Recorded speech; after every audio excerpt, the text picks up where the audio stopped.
اعوذ باللہ من الشیطان الرجیم بسم اللہ الرحمن الرحیم وما كان لبشر ان يكلمه الله الا وحيا او من وراء حجاب او يرسل رسولا فيوحي بإذنه ما يشاء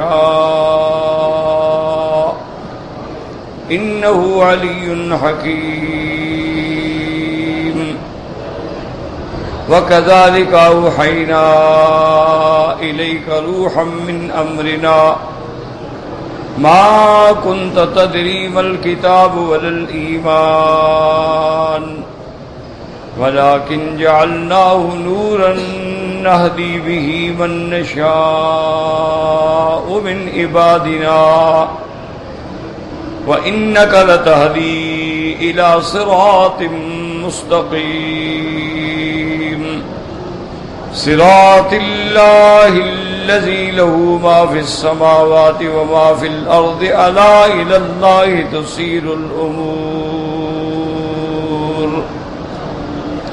قال المؤلف والمفسر رحمه الله تعالى أدام النفع بعلومه وعلومكم في الدارين آمين إلى أن قال هذه مقامات الوحي بالنسبة إلى جناب الله عز وجل وهو أنه تبارك وتعالى تارة يقذف في روع النبي صلى الله عليه وسلم شيئا لا يتمارى فيه أنه من الله عز وجل كما جاء في صحيح ابن حبان رسول الله صلى الله عليه وسلم أنه قال إن روح القدس نفث في روعي أن نفسا لن تموت حتى تستكمل رزقها وأجلها فاتقوا الله وأجملوا في الطلب. وقوله تعالى أو من وراء حجاب كما كلم موسى عليه الصلاة والسلام وَإِنَّهُ سَأَلَ الرُّؤْيَةَ بَعْدَ التَّكْلِيمِ فَحَجَبَ عَنْهَا. اب مفسر رحمت اللہ علیہ نے ان آیات مبارکہ کی تفسیر میں ارشاد فرمایا ہے کہ اللہ تبارک و تعالی کا کسی انسان سے واسطہ جو ہے اس کی شکل جو ہے وہ تین قسم ہے.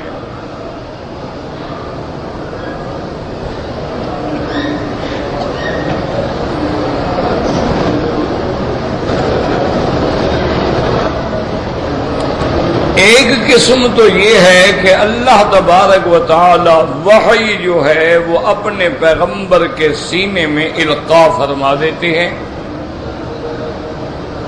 اور وہ پیغمبر کو بالکل یاد اور محفوظ ہو جاتی ہے، اس میں کسی لفظ کی کوئی کمی بیشی نہیں ہوتی. ایک وحی کا طریقہ یہ ہے. دوسرا وحی کا طریقہ یہ ہے کہ اللہ خود کلام فرماتے ہیں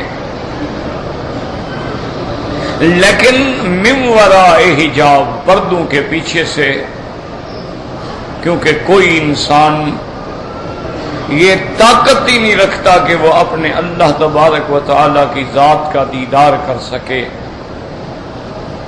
کسی انسان فانی کی یہ طاقت ہی نہیں ہے. ہاں البتہ انشاءاللہ جب اللہ کی آمد میں جنت میں داخل کریں گے تو اہل جنت کو پھر اللہ وہ آنکھیں بھی دیں گے، وہ طاقت بھی دیں گے، وہ قوت بھی دیں گے اور دیدار بھی ہوگا. اور یہ بات قرآن سے بھی ثابت ہے، حدیث سے بھی ثابت ہے. دو جگہ قرآن فرماتے ہیں وجوہ یومئذ ناظرۃ الی ربہا ناظرہ. ایسے بھی ہوں گے جو اپنے رب کو دیکھنے والے ہوں گے. اور دوسری جگہ فرماتے ہیں کہ کلا انہم من ربہم یومئذ لمحجوبون، کہ کافر جو ہیں وہ وہاں بھی اللہ کو نہیں دیکھ سکیں گے. تو اصولی بات یہ ہوتی ہے کہ کافر نہیں دیکھ سکیں گے تو یعنی مانا مسلمان دیکھ سکیں. اور حضور سرکار دو عالم محبوب دو عالم نے بھی فرما دیا کہ قیامت میں سب مومن اپنے اللہ کو دیکھیں گے. انکم سترون ربکم، اپنے رب کی زیارت ہوگی اور تمہیں اس زیارت میں کوئی شک بھی نہیں ہوگا، کھل کے اللہ زیارت کروائیں. اچھا، ایک وقت وہ بھی ہوگا قیامت میں کہ جب اللہ تبارک و تعالی اپنی پنڈلی مبارک سے، لیکن ایک بات یاد رکھیں، قرآن میں اللہ کے وجہ کا بھی ذکر ہے، قرآن میں اللہ کے ہاتھوں کا بھی ذکر ہے، قرآن میں اللہ کے آنکھوں کا بھی ذکر ہے، قرآن میں اللہ تبارک و تعالیٰ کی پنڈلی کا بھی ذکر ہے، قرآن میں اللہ تبارک و تعالیٰ کے عرش پہ استوا اور استقرار کا بھی ذکر ہے. لیکن ان سب چیزوں کے بارے میں عقیدہ اہل سنت والجماعت یہ ہے کہ ہم جو قرآن حدیث میں ہے ایمان لائیں گے، لیکن تکییف مانا بحث نہیں کریں گے کہ اللہ کے ہاتھ کیسے ہیں، یہ نہیں کہہ سکتے. اور نہ انکار کریں گے، جیسے بعض لوگوں نے اللہ کی صفات کا انکار کر دیا، انہوں نے ہر صفت کا یعنی تعویل کی. اور بعض لوگوں نے نعوذ باللہ اس چکر میں آ گئے کہ تشبیہ دے بیٹھے. تو اصل صحیح عقیدہ کیا ہے کہ ہمارا ایمان ہے کہ جو صفتیں اللہ نے قرآن میں اور حدیث میں اپنے لیے خود بیان فرمائی ہیں، جیسے اللہ نے فرمایا اینما تولوا فثم وجہ اللہ، اللہ کے وجہ کا ذکر ہے. اللہ نے حکم دیا تھا حضرت نوح علیہ السلام کو وَاصْنَعِ الْفُلْكَ بِأَعْيُنِنَا، آنکھوں کا ذکر ہے. اسی طرح اللہ تبارک و تعالی نے رحمت دو عالم نے جب حدیبیہ کے مقام پر اپنے صحابہ سے بیعت لی تو اللہ تبارک و تعالیٰ کو وہ منظر جو تھا نا، وہ اخلاص جو تھا، وہ صحابہ کا عشق جو تھا، وہ صحابہ کی قربانی جو تھی، ان پروانوں کا ٹوٹ کے بیعت کرنا جو ہے اللہ کو اتنا پسند آیا کہ اللہ نے قرآن میں فرمایا کہ میرے محبوب ہم سب دیکھ رہے ہیں. آپ جب بیعت لے رہے تھے نا درخت کے نیچے بیٹھ کر، ایک ہاتھ صحابی کا تھا، ایک ہاتھ آپ کا تھا، ید اللہ فوق ایدیہم، اور ان پر میرا ہاتھ تھا. تو وہاں اللہ کے ید کا ذکر ہے. اسی طرح اللہ تبارک و تعالی نے فرمایا، اپنے پاک پیغمبر کو تسلی دی کہ جب دشمنوں نے مخالفتوں کی حد کر دی، اللہ نے فرمایا فاصبر فإنک بأعیننا، آپ کوئی فکر نہ کریں، آپ ہماری آنکھوں میں. تو آنکھوں کا ذکر آ گیا. اسی طرح قرآن کہتا ہے یوم یکشف عن ساق ویدعون الی السجود، کہ قیامت والے دن جب اللہ تبارک و تعالی اپنی پنڈلی مبارک کھولیں گے، حکم دیا جائے گا سجدے کا، مومن سجدے میں گر جائیں گے، لیکن مشرک کافر جو ہیں ان کی پشتیں ایسی ہو جائیں گی وہ جھک نہیں سکیں گے. تو اس سے اشارہ ہوگا کہ اگر تم نے دنیا میں ہمارا سجدہ نہیں کیا تو آج تمہارے سجدے کی کیا قیمت ہے.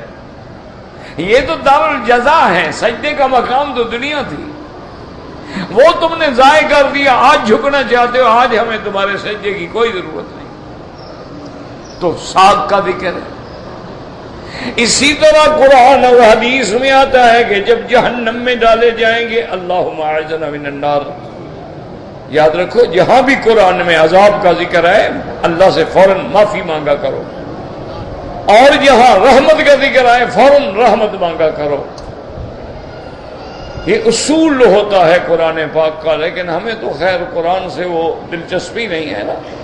ورنہ جب آیات وعید آتی ہیں، ایک دن حضرت عمر گزر رہے تھے، ایک صحابی پڑھ رہے تھے آیات وعید جو آئی، حضرت عمر کھڑے نہیں ہو سکے، وہیں بیٹھ گئے. اور گھر میں بڑی مشکل سے پہنچے اور 1 مہینے تک حضرت فراش پہ رہے، اللہ کے اس عذاب کے ڈر سے اٹھ نہیں سکتے تھے۔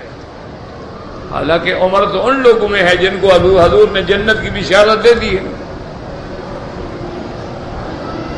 وہ تو مبشر بالجنہ ہے، اس کو تو اللہ کے پاک پیغمبر نے فرما دیا کہ تم جنتی ہو، بات ہی ختم۔ لیکن اس کے باوجود یہ ڈر ہے۔ تو حدیث میں قرآن میں آتا ہے کہ جب کافروں کو جہنم میں ڈالیں گے تو جہنم اتنی بڑی بلا ہوگی، اللہ معاف فرمائے، کیوں دیکھیں نا جنت کتنا بڑی ہے، صاف بات ہے، پھر جہنم بھی تو اتنا بڑی ہے۔ یہ جو آپ کے دنیا میں سمندر ہیں یہ بھی جہنم بن جائیں گے، کیونکہ صحیح حدیثوں میں ہے کہ ان تحت البحر نارن، ان سمندروں کے نیچے وہ جہنم کی آگ ہے۔ اس لیے حضور نے فرمایا کہ لا یرکبھا الا حاج او غاز او معتمر، کوئی آدمی بغیر ضرورت کے بحری سفر نہ کیا کرے بلا وجہ، بحری جہازوں پہ، لانچوں پہ۔ ہاں حاجی ہے غریب، راستہ کوئی نہیں، یا عمرے والا ہے، یا جہاد کرنے والا ہے، یا کوئی کاروبار کرنا ہے، مال منگوانا ہے، وہ مجبوری ہے، یعنی آمدن خوشی سے سوار نہ ہو۔ تو حدیث میں آتا ہے کہ ان تحت البحر نار، جس کے نیچے جہنم ہے۔ اور قرآن یہ بھی کہتا ہے وَإِذَا الْبِحَارُ سُجِّرَتْ، کہ قیامت کے آنے کے وقت ان دریاؤں کو آگ سے دہکا دیا جائے گا۔ اور یہ بھی آتا ہے کہ جتنے ستارے ہیں، سورج ہے، چاند ہے، ان سب کو اللہ یصوّدان یکوّران ثم یلقیان، اللہ ان کو بے نور کر کے پھر اسی جہنم میں ڈال دیں گے۔ تو اب وہ نیچے والی جو آگ ہے نا، اس کے اوپر ایک غطاء ہے، ایک پردہ ہے، اس کو کہتے ہیں غلاف حجری، ایک ایسا پردہ ہے کہ جس میں دنیا کی کوئی ڈرلنگ مشین کامیاب نہیں ہو سکتی۔ لیکن جب قیامت آئے گی تو وہ ہٹ جائے گی، جب ہٹ جائیں گی نیچے سے آگ، اوپر سے آگ، یہ پورے کے پورے دہکا دیے جائیں گے جہنم۔ اور جہنم اتنی بڑی ہوگی، نعوذ باللہ ثم نعوذ باللہ، اور اتنی گہری ہوگی کہ اگر کوئی چیز اوپر سے لڑکھائی جائے تو 70 سال میں جا کے نیچے پہنچے گی۔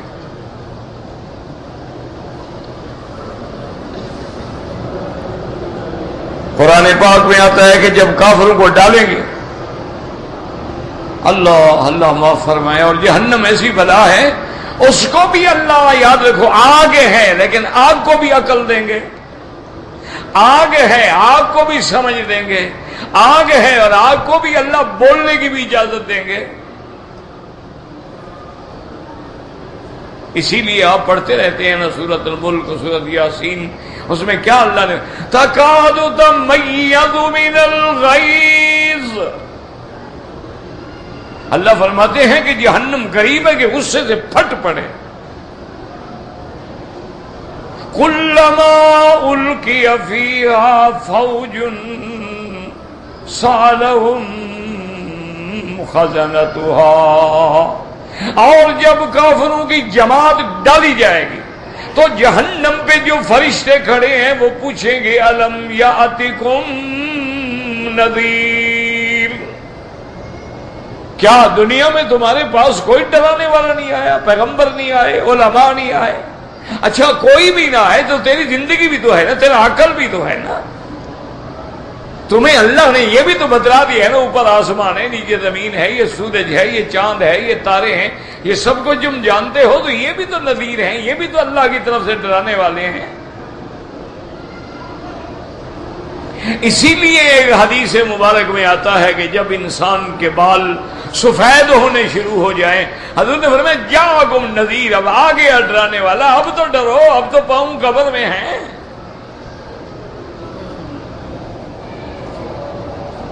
بھائی اب تو جوانی گزر گئی نا، اب تو بڑھاپا آ گیا ہے، اب یہ بھی نذیر ہے، ڈرا رہا ہے تمہیں۔ اسی لیے ایک دن سیدنا ابی بکر وزیر النبی المصطفیٰ، خلیفہ بلا فصل، صاحب الغار والمزار رضی اللہ تعالی عنہ نے اپنے آقا سے، حضور پاک سے عرض کیا شبت یا رسول اللہ، کہ کہ حضور آپ تو بوڑھے ہو گئے. حضرت ابو بکر نے عرض کیا کہ شبت یا رسول اللہ، حضور آپ تو بوڑھے ہو گئے، آپ کے بال سفید ہونے شروع ہو گئے داڑھی کے. حضور نے فرمایا کہ ہاں ابو بکر، واقعی شیبتنی سورۃ الہود واخواتہا، کہ سورۃ ہود اور وہ سورتیں جن میں قیامت کا ذکر ہے انہوں نے مجھے بوڑھا کر دیا. اللہ کا پیغمبر جب یہ آیات پڑھتے ہیں تو کانپتے ہیں. اس لیے ایک حدیث میں آتا ہے کہ ساری رات میرے نبی پاک ایک آیت پڑھتے رہے، ساری رات. ان تعذبهم فإنهم عبادك وإن تغفر لهم فإنك أنت العزیز الحکیم. میرا مولا اگر تو اپنے ان بندوں کو عذاب دینا چاہے، تیرے بندے ہیں کیا کر سکتے ہیں، تیری مخلوق ہے.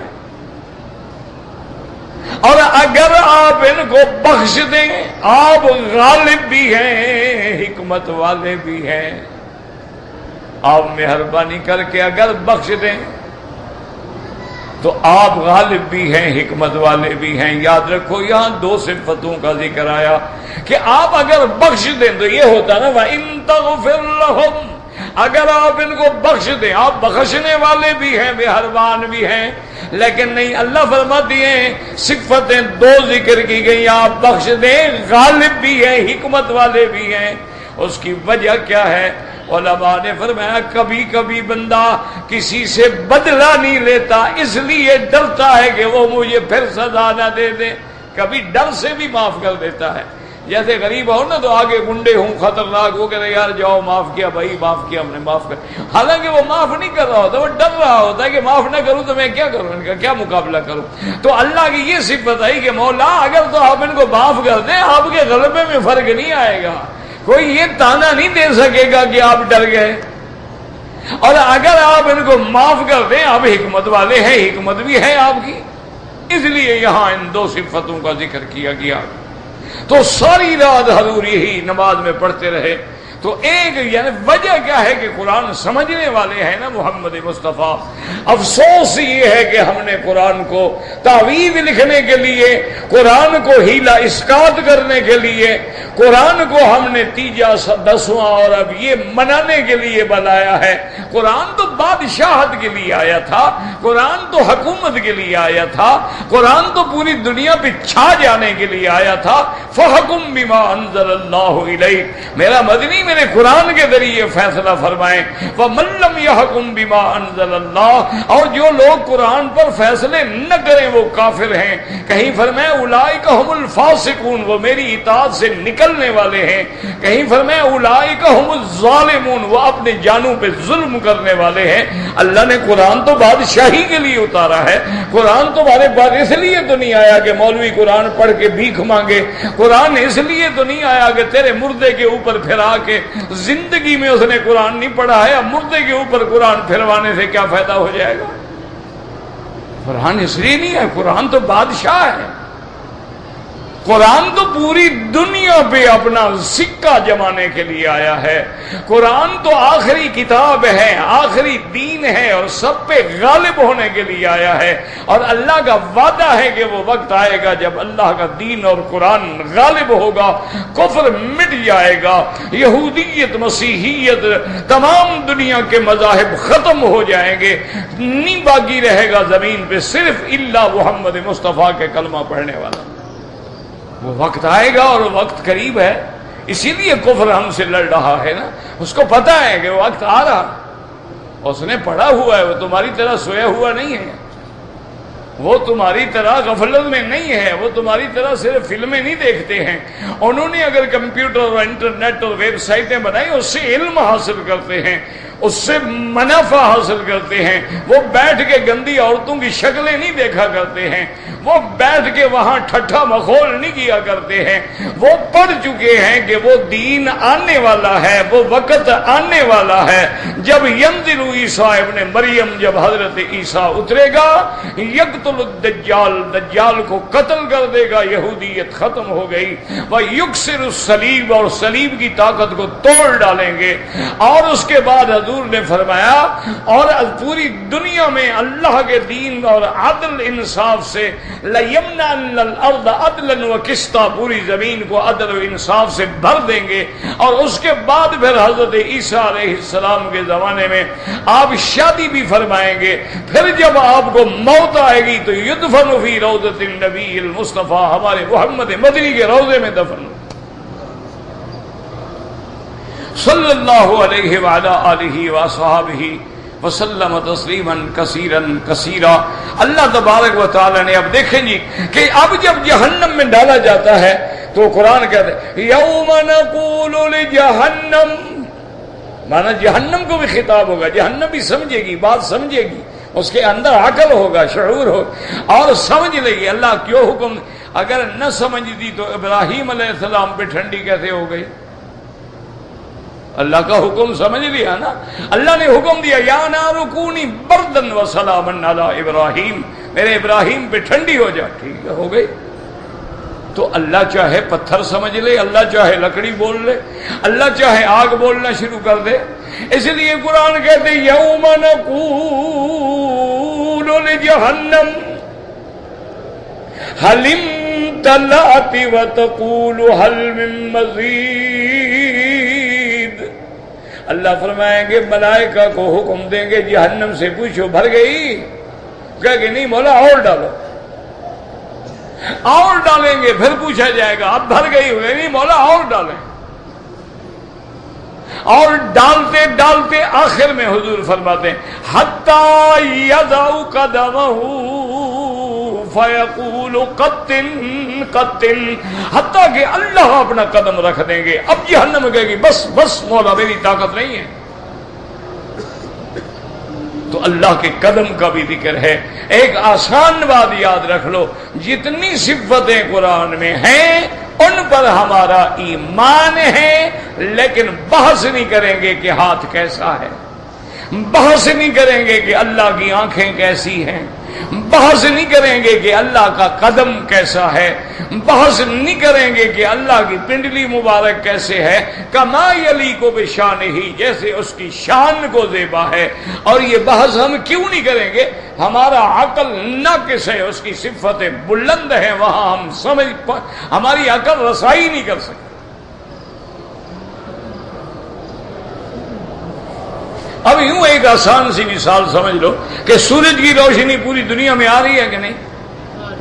اب روشنی سے تو آپ فائدہ اٹھا سکتے ہیں۔ اب آپ کہیں کہ میں سورج کو دیکھوں کیسا ہے، کتنا بڑا ہے، کتنا طول ہے، کتنا عرض ہے، اس میں کتنا میگا واٹ بجلی چمک رہی ہے، اور میں جناب جا کے اس پر ہاتھ لگاتا ہوں، پھر آپ جل ہی مریں گے نا، اور کیا ہوگا؟ تو اگر ہے کہ سورج کی کنوں تک نہیں پہنچ سکتے تو سورج کا مالک جو ہے اس کو آپ کیسے دیکھ سکتے ہیں؟ کوئی عقل کی بات ہے؟ آپ تو ایک سورج نہیں دیکھ سکتے۔ اور اللہ کسی بندے کو جمال دے دے تو لوگ تو انسان کا جمال بھی برداشت نہیں کر سکتے۔ دیکھا نہیں زنان مصر نے جب یوسف علیہ السلام سامنے آئے تو ہاتھوں پہ چھریاں چل گئیں۔ ایک انسان کا جمال برداشت نہیں ہوتا تو خدا کو کیسے دیکھو گے؟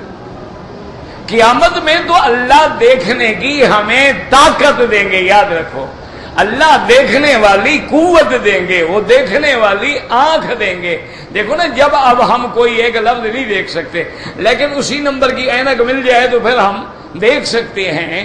تو اللہ کے دیکھنے کے لیے جن آنکھوں کی ضرورت ہے وہ ہمیں آخرت میں ملیں گی، وہ دنیا میں نہیں ملیں گی۔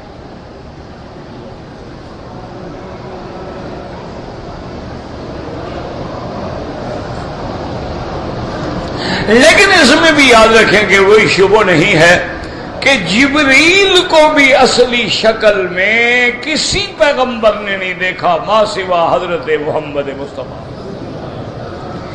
اور اللہ کا دیدار بھی کسی پیغمبر کو نہیں ہوا ما سوا حضرت محمد مصطفیٰ۔ اللہ نے اپنے نبی کو دیدار کرایا۔ اور وہ دیدار دنیا میں نہیں ہوا، زمین پہ نہیں ہوا، وہ معراج کی رات جب حضور آسمانوں پہ گئے. تو آسمانوں کے حکم الگ ہوتے ہیں، زمینوں کے حکم الگ ہوتے ہیں. اسی طرح عالم ارواح کے احکام الگ ہیں، عالم مثال الگ ہے، عالم دنیا الگ ہے، عالم برزخ الگ ہے، عالم آخرت الگ ہے. ان کو اگر ملاؤ گے تو گڑبڑ ہو جائے گی، پھر ایمان ہی باقی نہیں رہے گا. ہر عالم کے احکام، آپ دیکھو نا دنیا ہے، یہاں آتے ہو یہاں کا قانون الگ ہے، تمہارے ملک کا قانون الگ ہے. اچھا کسی افریقن ملک میں جائیں ان کا قانون الگ ہے، کسی یورپین ممالک میں چلے جائیں ان کا قانون الگ ہے. اچھا بعض اوقات ایک ملک کی اسٹیٹ ہے، اب دیکھیں نیو یارک اور نیو جرسی جو ہے ملی ہوئی ہے، درمیان میں صرف پل ہے، دریا ہے، ان کا قانون اسٹیٹ کا الگ ہے، اس اسٹیٹ کا قانون الگ ہے. یہ ہوتا ہے، ایسا کوئی مسئلہ نہیں. تو اسی طرح یاد رکھ لیں کہ اللہ کی مخلوق ملائکہ آسمانوں پہ ہیں، وہ بھی طواف کرتے ہیں، وہ بھی بیت المعمور کی طرف رخ کر کے نمازیں پڑھتے ہیں، لیکن وہاں احکام الگ ہیں. اور جو ہم دنیا پہ ہیں ان کے احکام الگ ہیں. اور جب ہمیں موت آئے گی تو اب یہ عالم ختم ہو گیا، عالم برزخ آ گئی، وہاں احکام الگ ہیں. اور پھر جب مرنے کے بعد اٹھیں گے وہ عالم آخرت ہے، احکام الگ ہیں. تو لہذا یہ 3 صورتیں ہیں. اور خدا کی قدرت یہ ہے کہ ایک بات اچھی طرح دماغ میں رکھ لینا، میرے مدنی پاک کا شان دیکھیں، یہ شان محمد مصطفیٰ ہے کہ یہ تینوں قسمیں میرے نبی کے لیے موجود ہیں.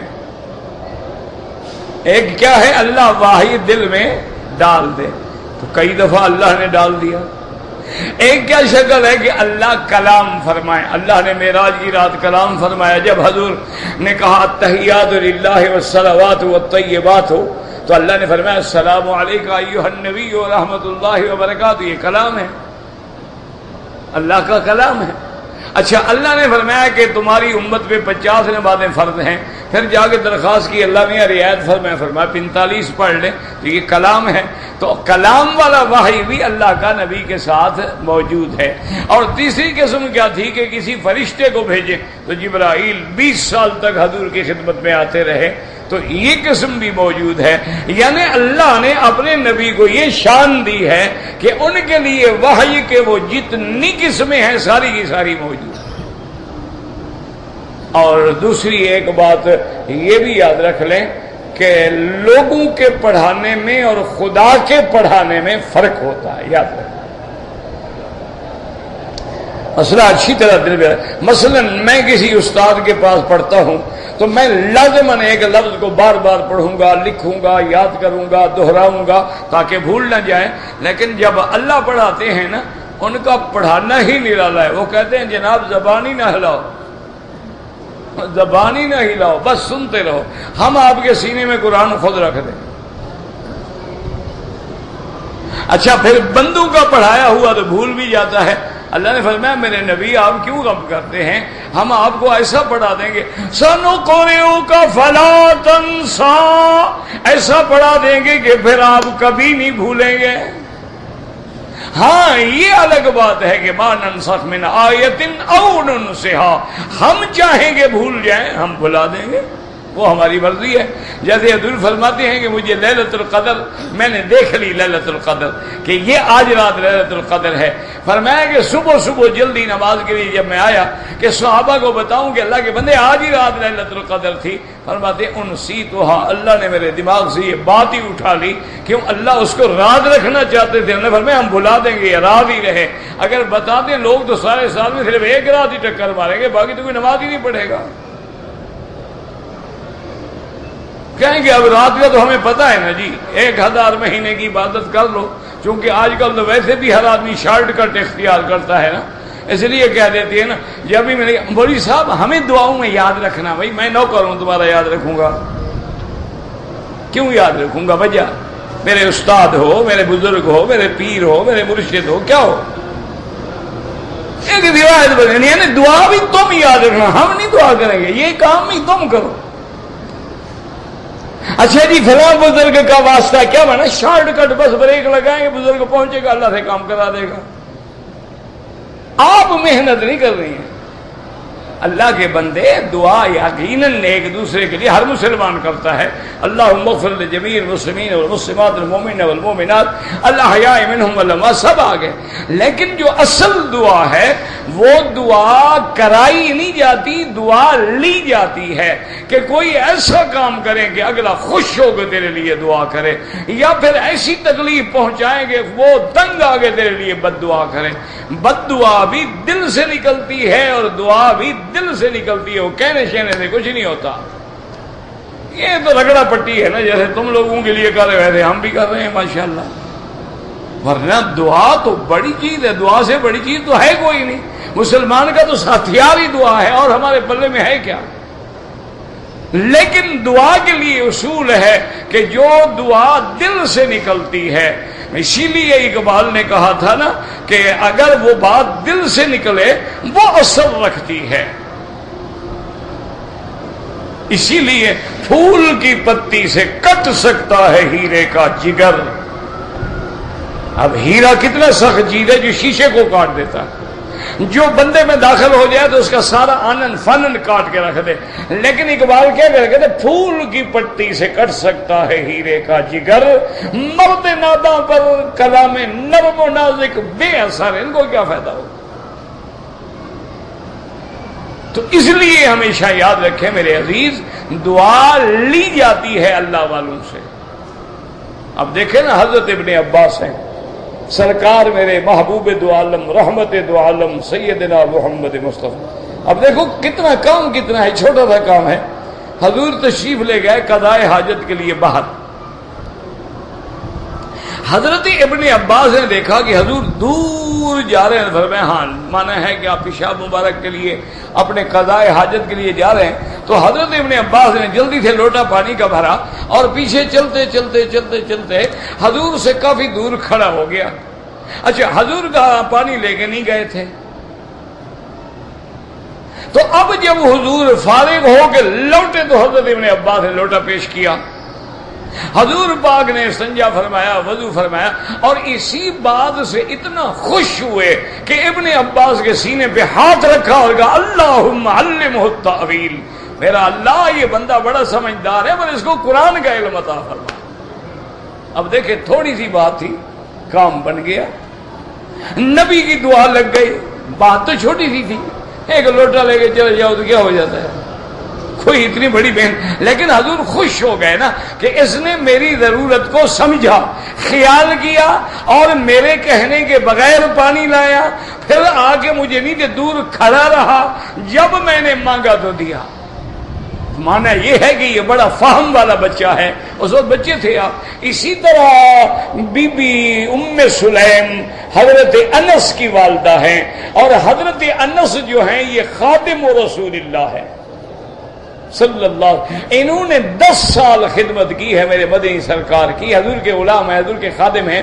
تو ایک دن حضور بیٹھے تھے خوش، تو بی بی ام سلیم نے ایک بات کی، حضور کے دل کو لگ گئی. بس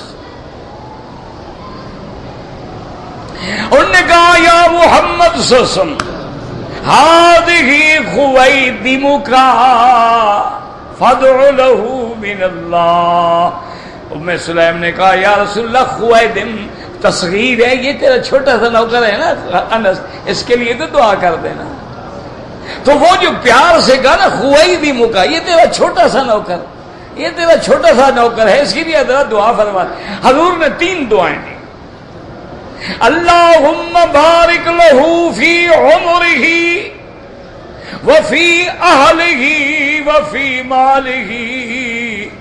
اللہ میرے اس خادم کی عمر میں بھی برکت عطا فرما، اس کے اہل اولاد میں بھی برکت عطا فرما، اس کے مال میں بھی برکت عطا فرما. حضرت انس کہا کرتے تھے صحابہ سے کہ میرے مدنی کی 3 دعائیں جو تھیں اللہ نے قبول فرما لی.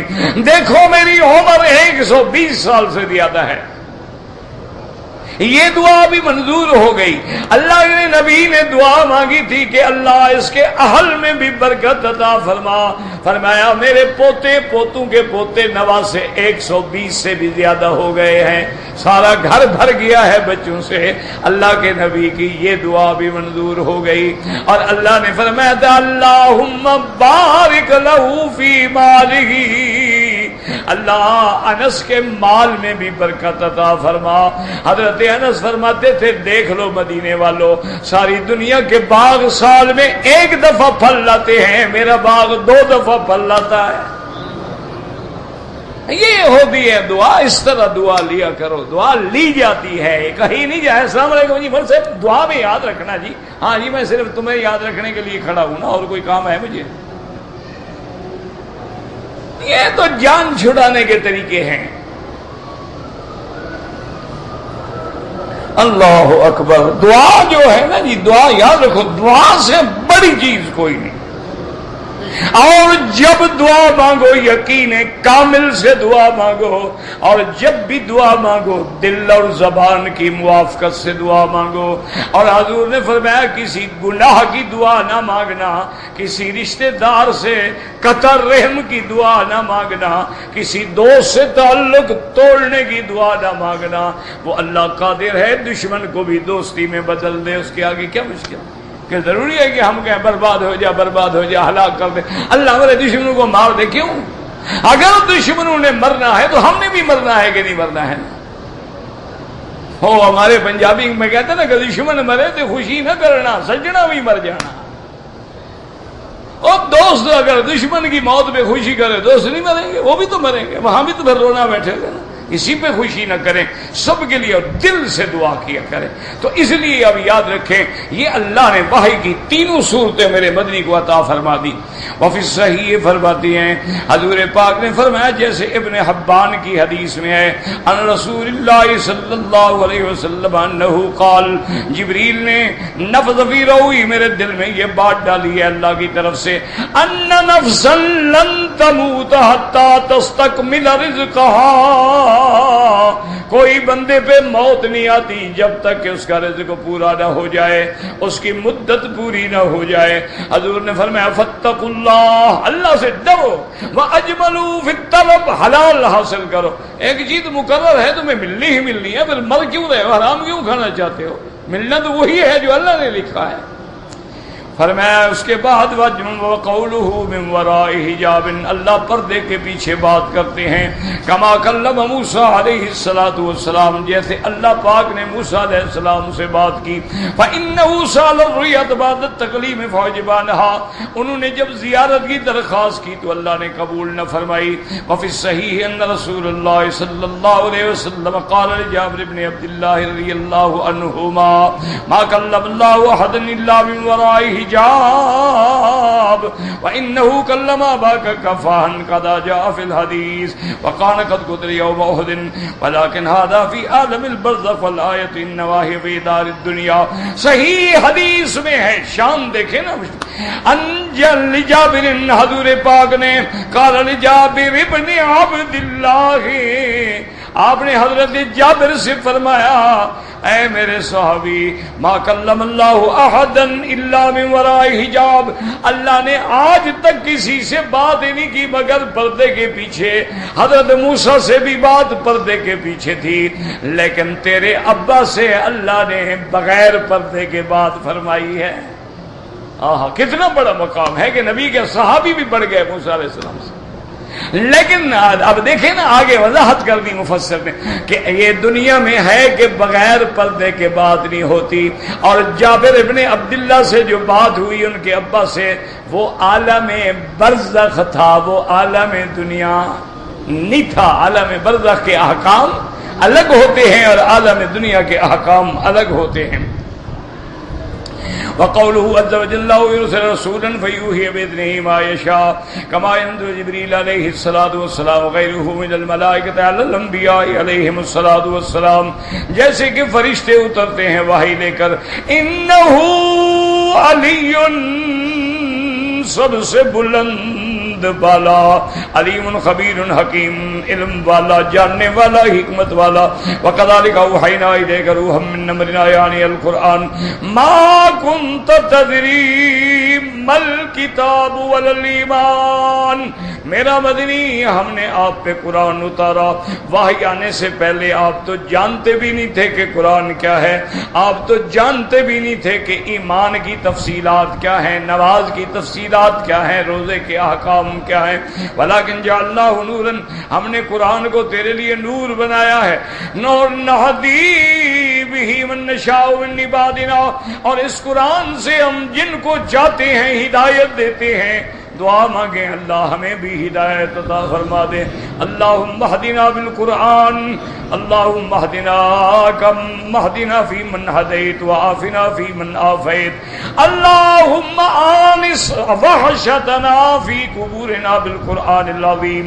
اللہم ذکرنا منہ ما نسینا وعلمنا منہ ما جہلنا وارزقنا تلاوتہ آناء اللیل وآناء النہار. اللہم نور وجوہنا بنور الایمان، نور قلوبنا بنور العرفان. اللہم ارزقنا علوم الاحادیث والقرآن. فرماتے ہیں کہ تفسیر الذی شرع لك ولكن جعلناه نورا نهدي به من نشاء من عبادنا. وقوله تعالى قل هو للذین آمنوا هدى وشفا. اللہ کا قرآن ہدایت بھی ہے، شفا بھی ہے. امراض باطنیہ کے لیے بھی شفا ہے، امراض ظاہرہ کے لیے شفا ہے.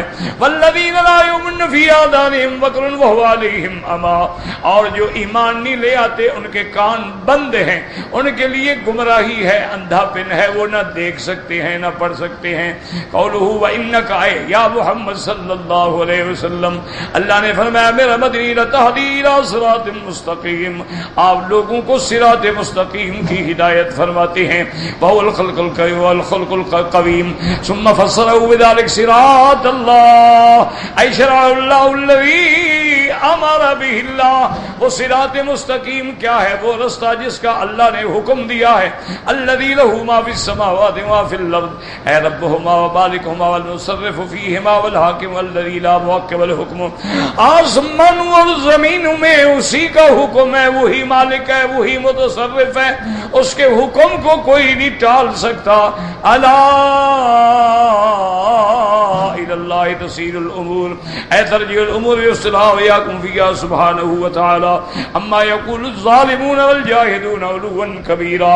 ہم سب نے اللہ کی طرف لوٹنا ہے اور اللہ تبارک و تعالی قیامت میں فیصلہ فرما دیں گے. دنیا کے سامنے واضح ہو جائے گا حق کیا ہے، باطل کیا ہے، صدق کیا ہے، کذب کیا ہے، ایمان کیا ہے، کفر کیا ہے، ابرار کون ہے، اشرار کون ہے. وتوفنا مع الابرار. دعا کریں اللہ پاکستان سے بھی عذاب اٹھا لے، اور وہ ہمارے بھائی 30-32 لاکھ جو مہاجر پڑے ہیں، اللہ ان کی جان مال آبرو عزت کی حفاظت فرما دے. یا اللہ ہم اپنے گناہوں کا اقرار کرتے ہیں، تیرے دروازے پہ بیٹھ کے اعتراف کرتے ہیں.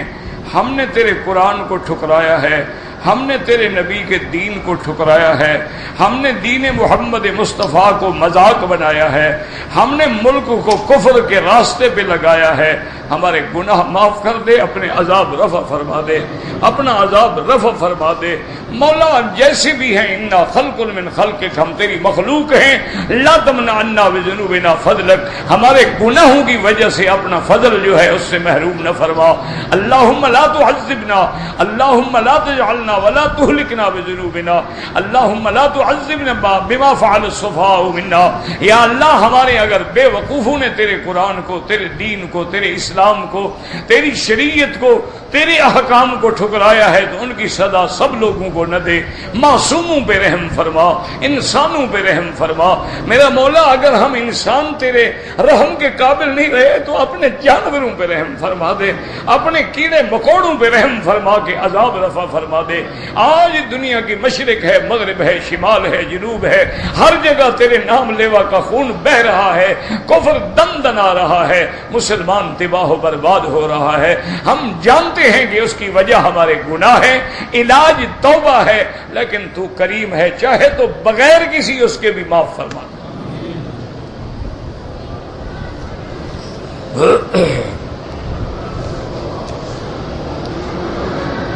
جب بھی خدا سے دعا مانگو سیدھی دعا مانگو، کوئی سیڑھی لگانے کی ضرورت نہیں ہے.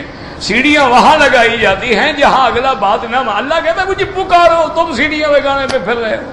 یہ روز طواف میں دعا مانگتے ہو ربنا آتنا، یہ کس نے مانگی ہے دعا؟ حضور پاک نے مانگی ہے. یہ روز کعبے میں دعا کر رہے ہو، ابھی بھی تمہیں دعا سمجھ نہیں آئی؟ تو حضور بھی کہتے تھے اللہ آدم کا واسطہ، تجھے میرے دادا ابراہیم کا واسطہ، اسماعیل کا واسطہ، 1,24,000 پیغمبر کا واسطہ، تجھے غلاف کعبے کا واسطہ. یہ سارے شارٹ کٹ تمہارے پاس ہیں کہ ان کے ذریعے کام ہو جائے، ہمیں محنت نہ کرنی پڑے. بس اصل یہ جان سارا قرآن تمہارے سامنے پڑا ہے، اس میں مولوی سے پوچھنے کی ضرورت کیا ہے؟ ربنا لا تزغ قلوبنا، ربنا لا تؤاخذنا، ربنا اغفر لنا ذنوبنا، ربنا هب لنا من ازواجنا. ایک دعا میں کہو گے جہاں اللہ نے لکھا ہو سکھایا ہو کہ اس وسیلے سے دعا مانگو. باقی یہ تو لوگوں نے ہے نا جی، آدم نے دعا مانگی تھی، ان کو انگوٹھے چومنے کا مسئلہ نکالنا ہو وہ بھی آدم سے لے آتے ہیں، اور اگر وسیلے کا مسئلہ نکالنا ہو آدم نے دعا مانگی. آدم کی شریعت پہ عمل کرو گے، وہ تو بہن بھائی کا نکاح بھی جائز تھا، تم کرو گے اپنی بہن سے نکاح؟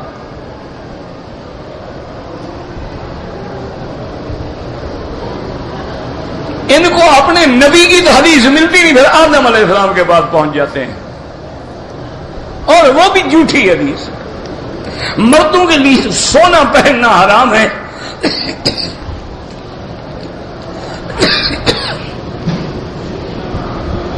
لا حول ولا قوت الا باللہ. کہتے ہیں کہ جی یہاں عرب لوگ جو جبہ پہنتے ہیں اس پہ سونے کا کام ہوتا ہے. پہلی بات تو یہ ہے کہ آپ سنارے ہیں، آپ نے اتار کے چیک کیا ہے وہ سونا ہے؟ نہیں. آپ کو کیسے پتہ لگ گیا وہ سونا ہے؟ آج کل تو کئی ایسے سونے کے رنگ آ رہے ہیں کہ اصلی سونے سے بھی زیادہ چمکتے ہیں. ایک بات. دوسری بات، ایک مسئلہ سمجھو. ایک ہے مثلا انگوٹھی، اس میں وزن دیکھا جاتا ہے، مسئلے کو اچھی طرح سمجھو. اور ایک ہے کپڑا، اس میں یہ دیکھا جاتا ہے کہ ریشم حرام ہے، لیکن اگر چادر کے کنارے پہ اتنی ٹکڑا ریشم کا ہو تو کوئی حرج نہیں. چونکہ زیادہ کپڑا جو ہے وہ کاٹن کا ہے اور چھوٹا سا حصہ جو ہے ریشم کا ہے، تو وہ کاٹن اس میں غالب آ گیا، اس لیے وہ حلال ہو جاتا ہے، وہ حرام نہیں رہتا. اس لیے اگر یہاں ہم 1 منٹ کے لیے مان بھی لیں گے یہ سونے کی تاریں ہیں، تو پھر کپڑے کی پیمائش کرو، کپڑا کتنا لمبا ہے، اس میں اگر 4 انگل آ گیا تو کیا ہو گیا؟ یہ فقہا سے مطلب. اسی لیے بعد فقہا کہتے ہیں نا کہ بھی اگر بٹن لگے ہیں تو اس کو بھی ہم کپڑے کے حساب سے دیکھیں گے، وزن کے حساب سے نہیں دیکھیں گے. اگر انگوٹھی ہے، زیور ہے، اس کو ہم وزن کے حساب سے دیکھیں گے. بہرحال پھر بھی احتیاط اسی میں ہے. لیکن یاد رکھیں میرے پاس بھی ایسے جبے پڑے ہوئے ہیں، یہ کو 500 400 600 700 800 کے ملتے ہیں. اگر یہ سونا ہو تو یہ 50,000 میں بھی نہ ملے. میں تو خیر پہنتا نہیں ہوں، اس لیے کہ میں طالب العلم ہوں، یہ علماء کی شان ہے کہ وہ پہنے. میں تو ایک ادنا طالب ہوں، خادم ہوں، اس مقام پہ تھوڑا پہنچا ہوں کہ اب میں جبے بھی پہنوں. یہ تو شان والے لوگ پہنتے ہیں نا، میں تو اس قابل ہی نہیں، ورنہ میرے پاس بھی ہے. اچھا مجھے وہ ہدیہ بھی بھیج دیتے ہیں کبھی کبھی، تو ادب سے میں لے کے رکھ لیتا ہوں. تو وہ اچھا مارکیٹ سے بھی ایک دن میں نے پوچھا کہ بھائی تو 600 1000 1500 2000 ریال تک بڑا اچھا سا مل جاتا ہے جس کا اتنا بڑا کام ہوتا ہے. تو یہ کوئی سنہری رنگ کی تارے ہیں، جیسے تمہارے یہاں تلا ہوتا ہے نا کوئی، اس کے کام ہوتے ہیں کپڑوں پہ. یہ سونا نہیں ہوتا خالص. اصل مصیبت یہ ہے کہ ہمارا آدمی یہاں مکے مدینے میں جو آیا ہے نا، وہ عادت نہیں گئی اعتراض کرنے والی، عیب ڈھونڈ رہا ہے. کسی کا جبہ دیکھتا ہے، کسی کا کپڑے تاڑتا ہے. کیا خدا کے بندے اپنے عیبوں پہ نظر ڈالو. اگر غلطی ہے دعا کرو اللہ ان کو ہدایت دے.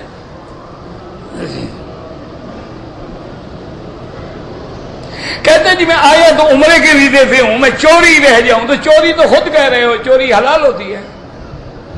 چوری حرام ہے، شریعت کے خلاف ہے، تم وہاں سے حلفیہ بیان دے کے آئے ہو کہ میں عمرہ کرنے کے لیے، پھر اللہ کے گھر میں آگے چور بنتے ہو۔ کام کرنا ہے کام، پھر ورک پرمٹ حاصل کرو، نہ خود ذلیل ہوں نہ اپنے ملک کو ذلیل کرو۔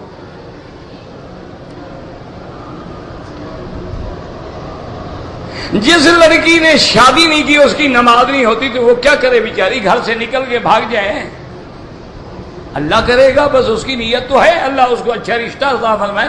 یہ کیا مطلب ہے کہ اس کی اچھا مرد شادی نہ کرے اس کی ہو جاتی ہے، عورت شادی نہ کرے اس کی نماز نہیں ہوتی؟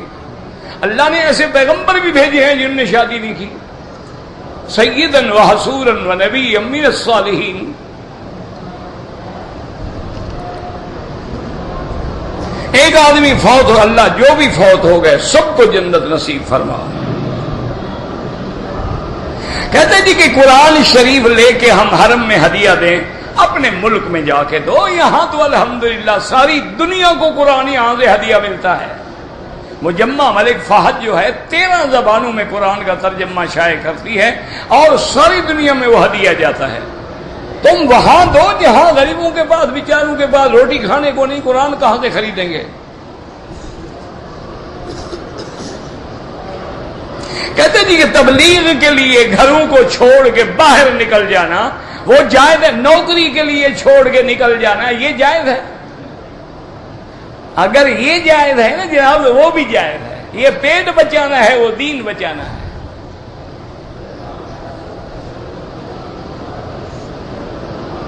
اگر محل پہ صفیں نظر آ جائیں حرم کی تو نماز جائز ہے، شرط یہ ہے کہ وہاں سے صفیں آپ کو نظر آ رہی ہوں، یہ نہیں کہ محض آواز ریڈیو کے ذریعے پوری دنیا میں پہنچ جاتی ہے، آپ سامنے کھڑے۔ اسی لیے امام مالک رحمت اللہ علیہ نے اپنی کتاب میں جزی باندھی ہے کہ وَلَوْ عَلَى جَبَلِ أَبِي قُبَيْسٍ، اگر بندہ چاہ پہاڑ پہ کھڑا ہے اور حرم کی نماز نظر آ رہی ہے تو جماعت ہو جائے گی، لیکن یاد رکھو افضل یہ ہے کہ جماعت ایک ہے ہو جائے گی، یعنی ہو جانا الگ ہے، فضیلت الگ ہے، نیچے اترو، اگر نہیں اتر سکتے ہو محل میں مسجدیں موجود ہیں وہیں جماعت کر لو۔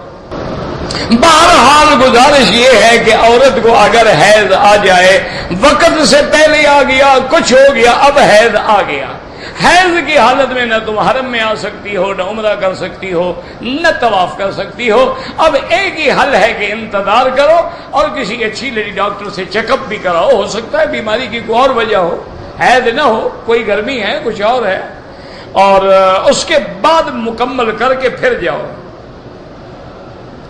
رشوت دینے اور لینے والے پر لعنت ہے، الراشی والمرتشی، دینے والے پر بھی لینے والے، لیکن بات سمجھو، دینے والا رشوت دے کے غلط مفاد حاصل کرنا چاہتا ہے، لینے والا غلط مفاد دے رہا ہے، یہ دونوں پہ لعنت ہے۔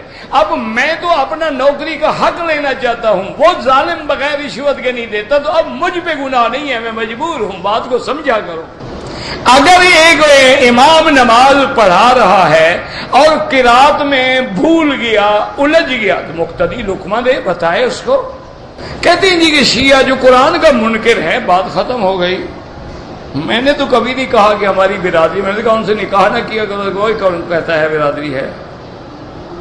مکہ مکرمہ کے حرم کے اندر جو درخت ہیں ان کو نہ کاٹا کرو، اگر دم پڑ گیا ہے پیسے نہیں ہے کوئی بات نہیں، چلے جاؤ، جب اللہ پیسے دے پیسے بھجوا کے مکے میں دم کرا دینا، یا پھر روزے رکھ لینا، اپنے ملک میں بھی روزے رکھ سکتے ہو۔ اگر کسی آدمی نے 4 رکعت نماز فرض میں ہر رکعت میں سورت پڑھ لیا، سجدہ کرے۔ کوئی عورت اگر کہے دوسری عورت کو کہ تم اپنے والدین کو دین کے لیے نکلنے کی ترغیب دو، اگر وہ دین پہ نہیں چلتے تو تم ان کو چھوڑ دو، سیدھی سی بات ہے، تعلق ہوتا ہی دین کے لیے ہے۔ سارے صحابہ ماں باپ کو چھوڑ کے نہیں گئے تھے مدینہ شریف، کیوں گئے تھے؟ وہ نہیں مانے، انہوں نے چھوڑ دیا۔ اگر صفا مروہ دوڑتے ہوئے وضو ٹوٹ جائے، وہ بغیر وضو کے بھی جائز ہے۔ عصر کی نماز کے بعد قضا نمازیں افضل یہ ہے کہ مغرب کے بعد پڑھے۔ اگر مکے میں رہتے ہوئے عمرہ کریں، تمہاری مرضی ہے، نفلی عبادت ہے۔ عورتیں اور مرد حتیم میں اکٹھے ہوتے ہیں، بس ایک دوسرے سے دور رہیں، کوئی حرج نہیں۔ طواف میں بھی تو اکٹھے ہیں نا، تو حتیم کوئی اور نرالی جگہ تو نہیں ہے نا۔ بس وہ کعبے کے اندر کا حصہ ہے. اگر ایک عورت معذور ہے، غیر محرم اس کو کرائے پر ویل چیئر پہ بٹھا کے اور طواف کرا دے، جائز ہے. اب تم گاڑی میں جو بیٹھ کے آتے ہو، ڈرائیور تمہارے محرم ہوتے ہیں کوئی؟ وہ بھی سارے غیر محرم ہوتے ہیں. یہاں ویل چیئر کا مسئلہ پوچھنے پڑ گیا ہے. ہماری قوم بھی عجیب ہے. لڑکی کی شادی کہیں اور کرنے لگے، 3 یا 4 مہینے پہلے طلاق لے کر عورت والدین کی مرضی سے شادی کرے. بہرحال اگر طلاق لینے کے بعد طلاق ہو گئی، اس کی عدت بھی گزر گئی، اب جہاں شادی کرے کوئی مطلب. زنا سے بچنے کے لیے خفیہ نکاح کریں. خفیہ نکاح تو نہ ہوا نا، وہ تو متا ہوا نا. خفیہ نکاح کہاں ہوا؟ نکاح تو معنی یہ اعلان ہے کہ باقاعدہ قاضی ہو، خطبہ ہو، گواہ ہوں، شاہد ہوں، تاکہ کل کو تم پر تہمت نہ لگے. اگر اولاد پیدا ہو، تم نے خفیہ کیا تھا، اب کسی کو کیا بتائے حلالی ہے حرامی ہے. بہرحال جہاد کافروں سے کیا جاتا ہے. مسلمان آپس میں ایک دوسرے کو نہ ماریں. یہ تو کل ہو گئے تھے، پھر رکھ دیے کسی نے. سیکنڈ امام تو کوئی نہیں ہوتا، امام ایک ہے، پیچھے مکبر ہوتا ہے کہ خدا نہ کرے اگر امام کا سپیکر فیل ہو جائے تو لوگ کیا کریں گے. احتیاط ہے. کیوں؟ یہاں تو کئی منزل حرم ہے نا. اپنے ملک میں تو ایک ہی جو میدان ہوتا ہے نا، مکبر اللہ اکبر کر لے گا. یہاں کون اللہ اکبر کرے گا؟ اگر مدینے سے آئے بغیر احرام کے عمرہ بھی کریں ورنہ دم پڑ جائے گی. کہتے ہیں کہ بخاری شریف میں ہے کہ جس نے حضور کو دیکھا ہے، یہ بی بی عائشہ کا قول ہے، حدیث نہیں. یہ بی بی عائشہ فرماتی تھی کہ آپ نے اللہ کو نہیں دیکھا. ان کا قول یہی ہے، ٹھیک ہے، ان کا اجتہاد ہے. کہتے جی کہ یہاں تو لوگ کٹھے، اللہ ہر جگہ لوگوں کو اکٹھا کرے. بہرحال اگر صفا مروہ دوڑنے کے بعد بالوں کو ٹک لگایا ہے تو بال بھی کٹواؤ اور دم بھی دو. اور اگر بال چوتھا حصہ سارے سر سے کٹوائے ہیں پھر ٹھیک ہے، کوئی حرج نہیں. میں پتہ نہیں میرے اوپر جن چھوڑا گیا ہے تو کسی بھوت کو تلاش کرو، مجھے تو آتا نہیں. مجھے تو بھائی جن شن نکالنا آتا نہیں. البتہ قرآن ہے، سورۃ البقرہ پڑھو تو بھاگ جائیں گے. کیا کوئی خاتون اپنی بہن اور بہنوئی کے ساتھ حج یا عمرے پہ جا سکتی ہے؟ ہاں، بہن ساتھ ہے تو جا سکتی ہے. افضل یہ ہے کہ نہ جائے. ہر وقت بہن کو پہرے دینے پہ تو نہیں بیٹھی رہے گی نا. اور دیور جو ہے اور بہنوئی جو ہے تو موت ہوتے ہیں.